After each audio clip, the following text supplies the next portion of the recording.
Previously on Professor Layton and the Curious Village. Us being in the same trade and all, I suppose it couldn't hurt if I let you have a look at this puzzle. Solve it for me, bitch! You're my puzzle bitch. Layton is everybody's puzzle bitch. And now back to more puzzles. Hey, this is Alpha back with a Let's Play of Professor Layton and the Curious Village. Where we last left off. After witnessing Ramon's abduction before their very eyes, Luke and Professor Layton are shocked to see him return to Reinhold Manor on his own. And then Chamley called us and was like, hey, come here. And then I got a hint coin. And then I got another hint coin.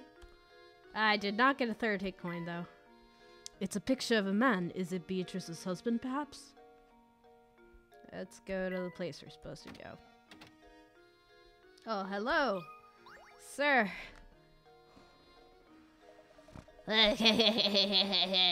Looks like you fellows are getting used to Saint Mister. Look at my big bushy mustache. But stay sharp. Believe you me, they'll be buried in all sorts of difficult puzzles before you can shout Starken Scarfen.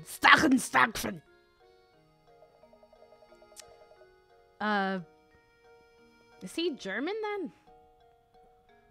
By now, I'm sure you've realized that you can retry puzzles you failed to solve, eh? However, have you noticed how some puzzles just seem to vanish before you can get back to them? That's like you see. That's the way it is with some things in life. Once they're gone, they're gone. For good! But rest at ease, you two. Those puzzles you thought had vanished may merely have moved to that place I told you about 1,000 times. It's I guess. Okay. There's no honor on laziness. Now that you've gotten the lowdown on puzzles, let me throw you a puzzle. Yes, you told me about the Granny Riddleton shop 1 billion times. I just don't want to do it. The local museum has an exhibit that spans 9 rooms, as shown in the diagram below. The entrance to the complex is marked by A. The exit is marked with B. The security guard on duty is a bit of a loafer and wants to walk each room of the exhibit while turning as few times as possible. What is the fewest number of turns he can make while still visiting every room? As an example, the diagram shows a course that involves 6 turns. Okay. 1 or 3. Yeah. 3.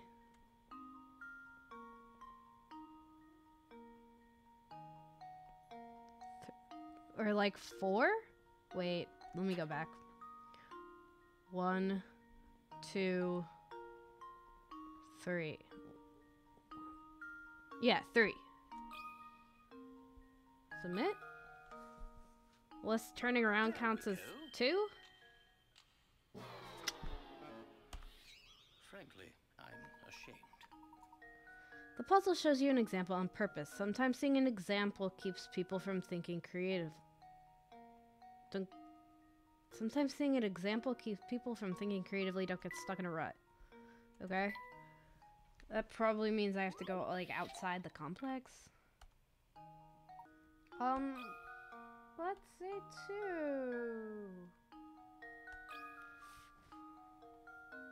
Luke, here's my answer. Okay, I didn't solve it, but I guessed. Thinking is the key to success. Yeah, or guessing is also the key to success. Okay. Yeah, I was thinking diagonals, but I was like, oh, maybe you're supposed to go in B and you go like up here, and I don't know. I was still thinking it was 3. Security card does that, and yep. Hehehe. Now that's what I like to see. Seems the training I've been giving you was what training? No need to thank me. Anywho, be seeing you around. A desk. Let's give it to Layton and see what he likes. Layton, do you like the desk?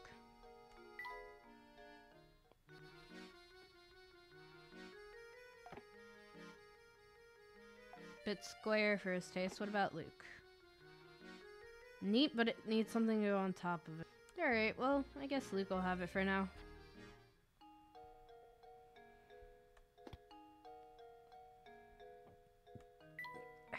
Burp. Oh, hey, it's you guys again. Still no luck find a villain. What in all world we live in? Well, you know what they say, truth is stranger than fiction. Speaking of fiction, I just thought of this little gem. Please give me your honest feedback on it. How many sheets?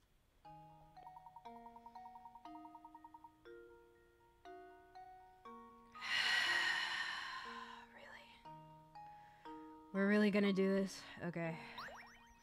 Several rectangular sheets of transparent film are arranged on top of each other as shown. The lines represent the areas where one sheet overlaps the other. As the thickest point of the pile, how many sheets are overlapping? It's gotta be like this one. I'm gonna go with 4.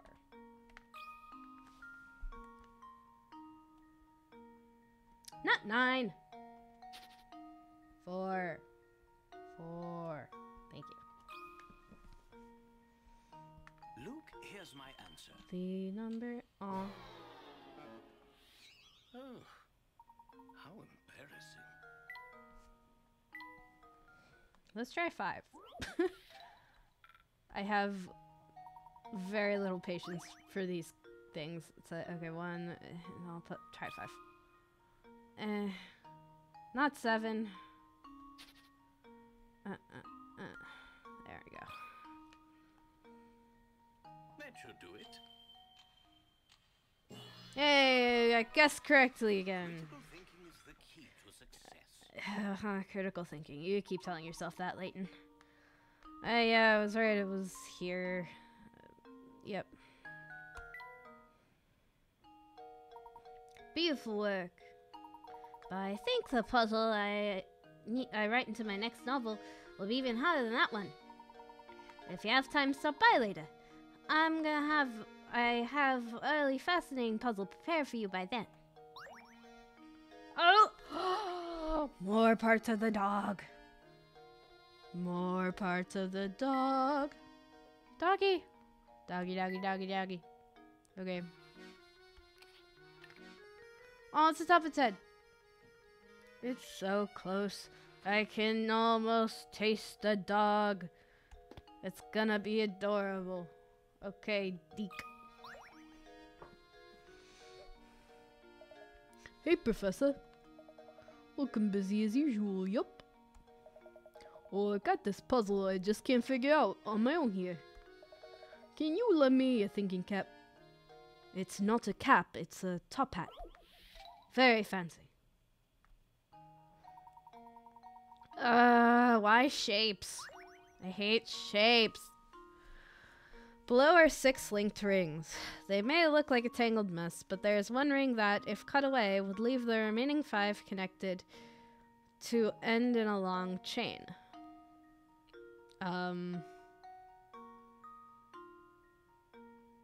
Which one must you cut in order to make the chain? I believe it is B. There we go. Oh, I was wrong. Frankly, I'm ashamed. Uh-huh. Yeah, okay, Layton, you can be ashamed. I don't really care. Let's try... Luke, here's my answer. Okay, I just kept guessing them until I got it right.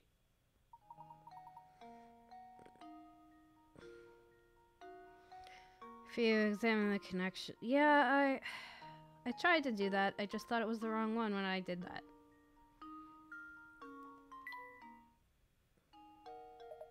So that's how you do it, yep. I can finally rest tonight. This thing was bugging me for days. Let me tell you something neat. And by neat, I mean really terrifying. The thing is, I've actually seen that old man with the big sack coming out of that tower up north. I bet you dollars to donuts that he's the one behind all these disappearances. I wonder what he does up there. Wait, no, I don't even want to think about it. It's just too scary. Pile of books. Layton. Oh wait, is this like the thing that goes on top of another thing? Let's see. Oh. Quite a collection there. There are even a few I haven't read. Yikes, it's a good thing I have a bookshelf for these. Layton.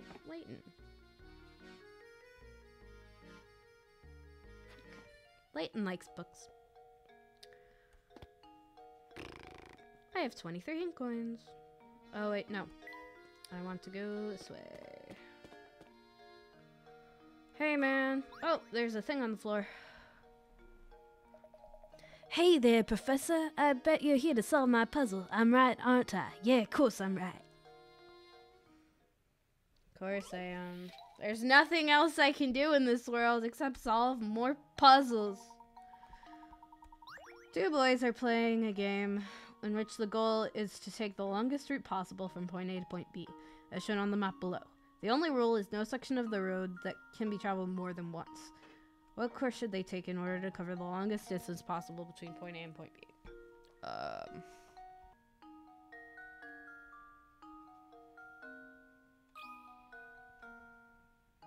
There we go. Yay!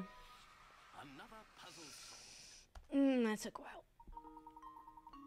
Speaking of leisurely strolls, have you been for a walk outside today? It's sunny. Why not go for a nice walk? Because there's lots of snow. No, thank you. Bang up job there, Professor. Even that puzzle. I'm exhausted. Phase you, huh? Of course not. You're a pro. Yep, you're a real piece of work, Prof. You know that? Of course you do. You're a scholar, after all. A painting scrap. The longest path. Alright. Let's check if the painting scrap fits anywhere.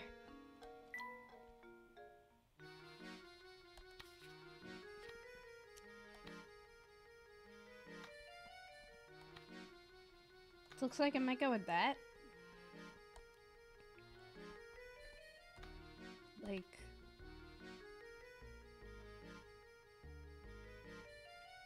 I'm not sure. Whatever. They seem to be connected somehow.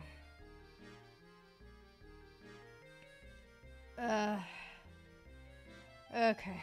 Nothing yet.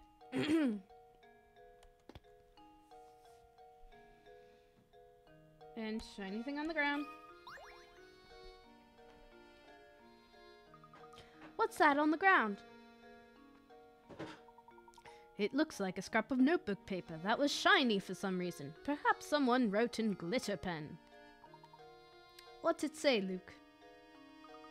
Well, let's see here.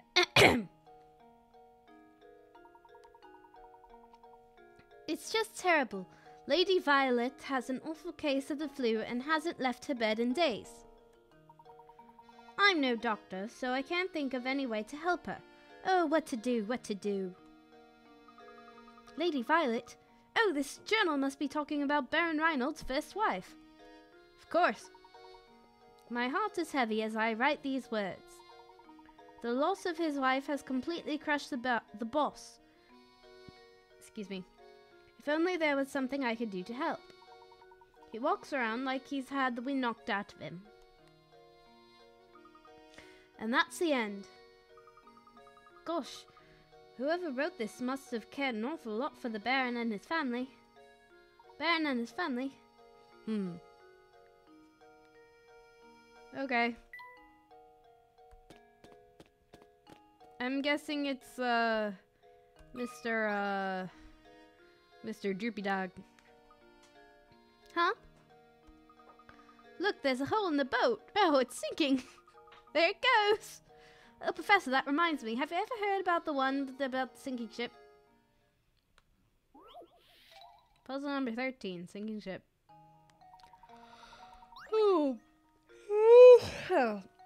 SOS! You're on the boat in 9 hours, 9 persons, 9 hours. You're on the Gigantic. SOS, 15 people are trapped aboard a ship that's going to sink in exactly 20 minutes. Their only chance for survival is the 5-person life raft that's stowed on their vessel. To make matters worse, the waters around the ship are teeming with man-eating sharks. So swimming to safety is out of the question. A round trip to the nearest island and back to the boat takes 9 minutes on the raft. How many people will live to see dry land? Okay, well, you have to have at least one person steering the boat. So you can have 4 people on each trip, which takes 9 minutes each. But you can fit another trip in there because if you're already out there. So that would be 18 minutes. Everybody, 15 people, all 15.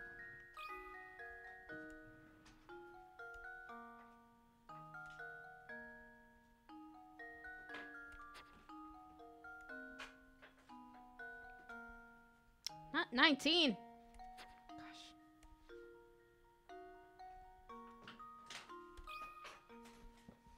Right? That should do it. Nobody has to die. What? No! I guess somebody has to die. I'm ashamed. One person must stay on the raft in order to pilot it. Yeah, that's... Try again.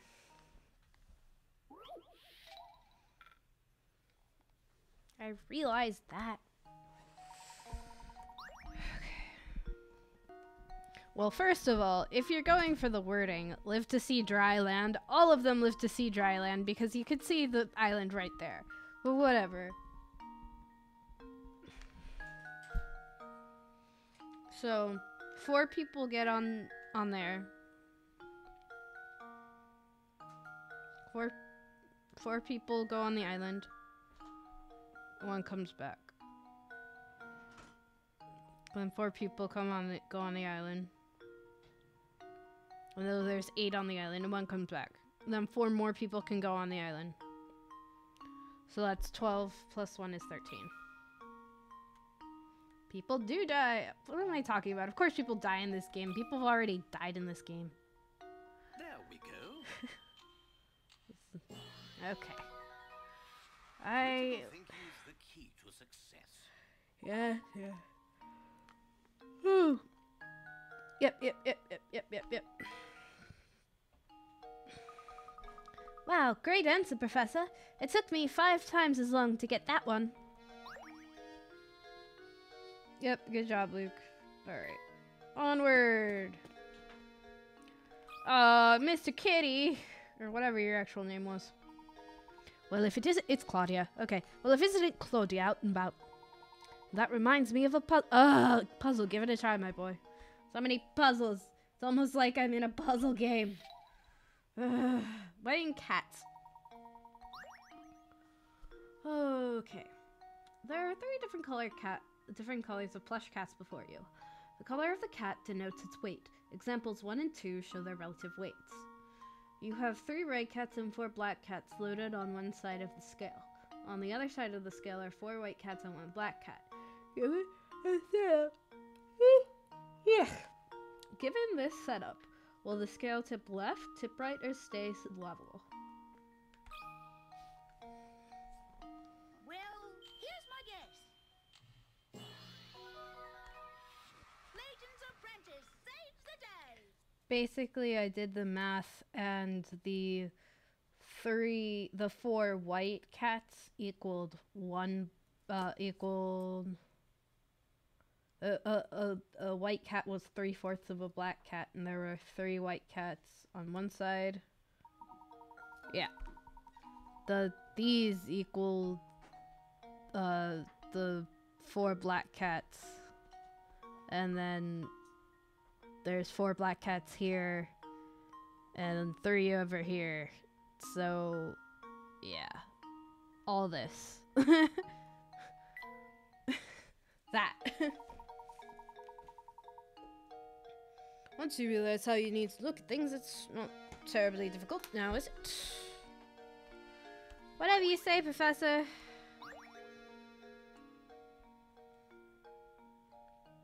Let's look at the new painting.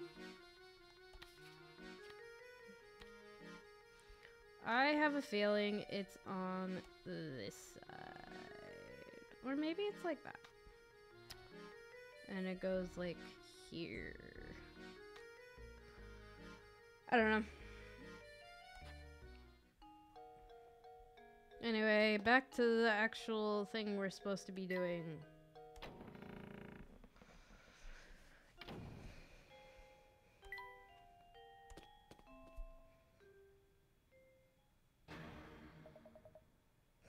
Are you trying to poison me? What are these vile things? You oaf! Some butler you are! I'm sorry, sir. I detest sweets. The very sight of them turns my stomach. Get that plate out of here at once. Yes, but of course. Layton, there you are. You requested our presence, Inspector Chumley? My sources tell me you've been out snooping about, interfering with my case. Just what are you up to? It certainly wasn't my intention to interfere in your case. However, a few things don't make sense. Leave the investigation to the police and go chase that golden apple or whatever it is. Oh yeah, that is what we're supposed to be doing. Don't worry your pretty little head about it. I'll find Simon's killer. Of that you can be sure. Now, unless you have something else to say, I've got work to do here. Understood. Good day, sir. Hey, Luke, we're gonna go do it anyway. That inspector has some nerve dismissing us like that. Like I said before, I don't like him one bit. What do you say we go ask Ramon about yesterday, Luke? Off to the cafe? Maybe? Nope. You're still alone, and you're still really mean. So, I'm gonna just head to the cafe. Backing up. Oh, or you're right here. You weren't here before. Good day, Ramon. How are you feeling today? Fit as a fiddle, Professor. Perhaps even as vivacious as a violin. Oh, that awful fatigue from last week seemed like it never happened. Because I'm totally a robot now. I'm super calling it. As you can see, I'm bursting with energy. And my skin is as soft as a baby's. I feel like a teenager again. Is that so? That's good to hear. He doesn't seem to remember what happened yesterday, does he? Well, let's get another shot of it. He has no idea what happened. So what's the next move? Or something with robots is happening here. We shall respect the inspector's wishes and leave the murder case alone, Luke. It's as Inspector Chumley said, solving crime is the police's job. Besides, something tells me that this case and the golden apple are more related than we suspect.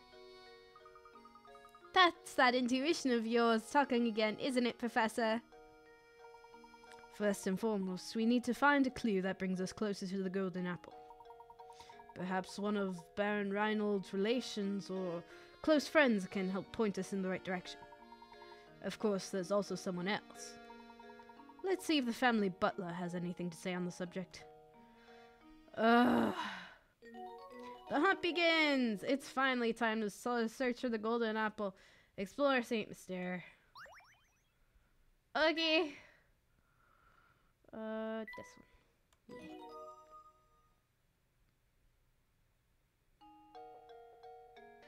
Alright, let's go find go back to where we just were. Hey, Droopy Dog. Oh, back so soon, Professor. Matthew, I was wondering if you knew anything that could point us in the direction of the golden apple. And yes, isn't that stupid of the game to make you do? It's like, hey, go walk outside, and now come back. It's done this a couple times already, actually. It's like, go back, and then go forth, and back and forth. Anything you know would be a great help. For example, did the Baron say anything before he passed away? I'm so sorry to disappoint you, Professor. But the Master never said anything of the sort to me. I'd very much like to help in your search, but my duties have prevented me from leaving the grounds. Only Ingrid was around. He could provide some assistance. I beg your pardon, sir. Ingrid. It's been years since she left, but Ingrid used to work as a servant in the mansion.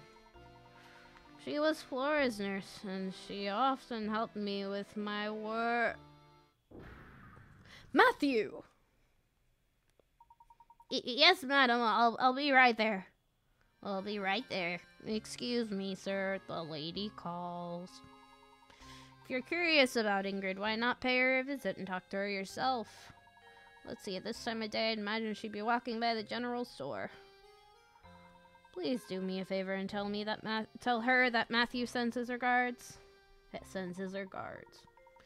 Certainly. I'll be sure to pass on your message. Thank you for all your help, Matthew. I have to actually listen to Droopy Dog and, like, get how he sounds down. Isn't Ingrid that sweet old lady we passed by before? Oh, you. Indeed. We also saw her in that picture of young Flora. Come, Luke, let's go find the old girl. Off we go, then. The general store's just outside the mansion, right? We'll be there in no time. Off we go. And again. Then it'll be like, go back to the manor. Wait. Now go to the other place. Now go to the manor again. Now over here.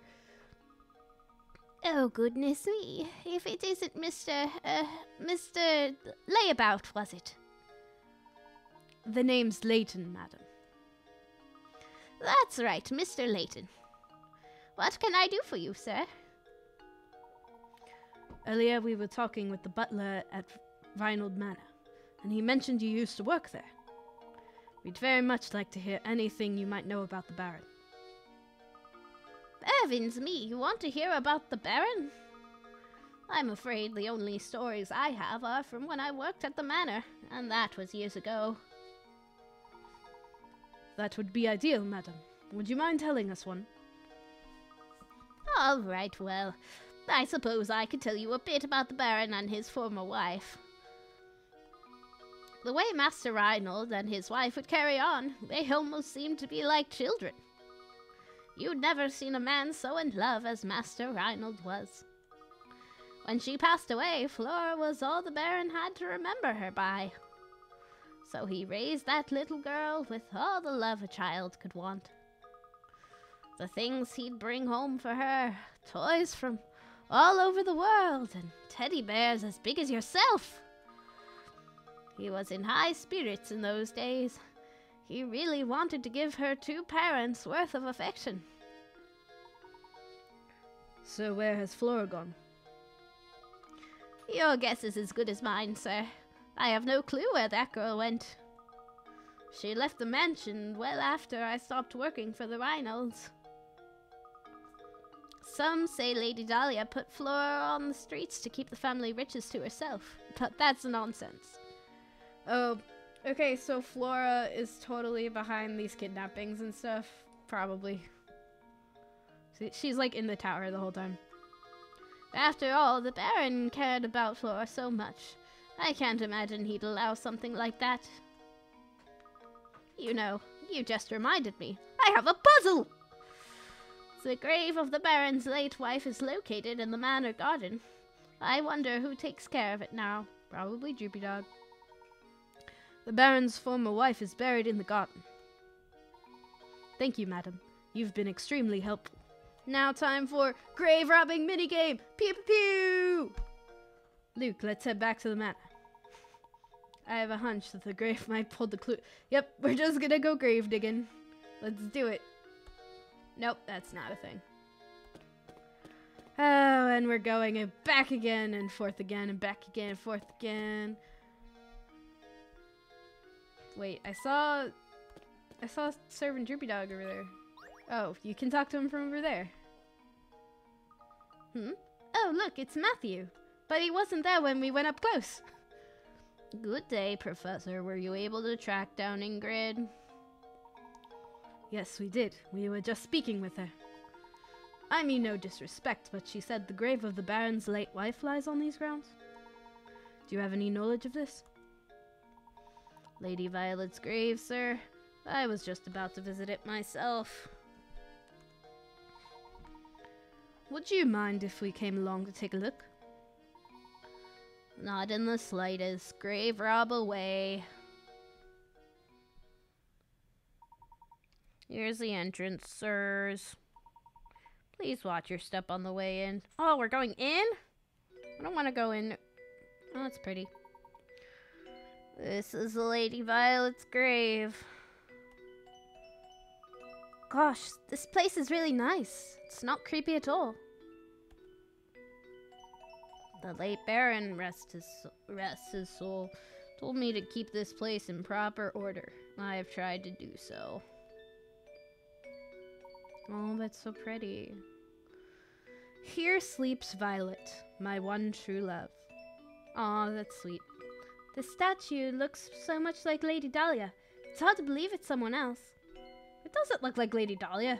I mean, I guess kind of. Back when Flora was just a tiny little thing, Lady Violet used to take her to the park in town. Oh, this is a new music, too. It's sad music. Some of the flowers in the garden grew from the ones Flora planted here for her mother. Oh, I forgot to tell you about the Baron's journal. It should still be on the desk in Madam's room. It's possible it might contain some information that could help you search for your golden apple. My thanks, Matthew. I'm sure to give it a once-over later. Now then, Luke, we'd best head back to Rhinold Manor. Again. Okay. Let's go.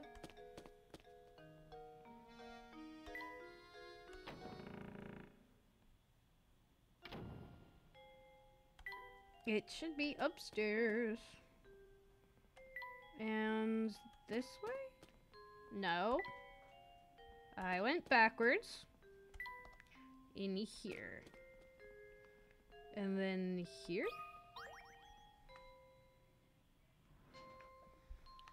There we go. This must be the journal that Matthew spoke of.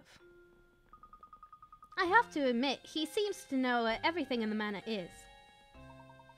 There's something about reading someone else's journal that just doesn't seem proper to me. However, the investigation must continue, so.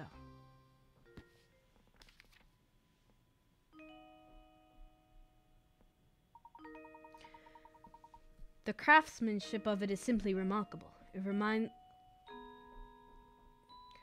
craftsmanship of it is remarkable. It reminds me of my sweet Violet when she was alive. What do you suppose it refers to? The journal.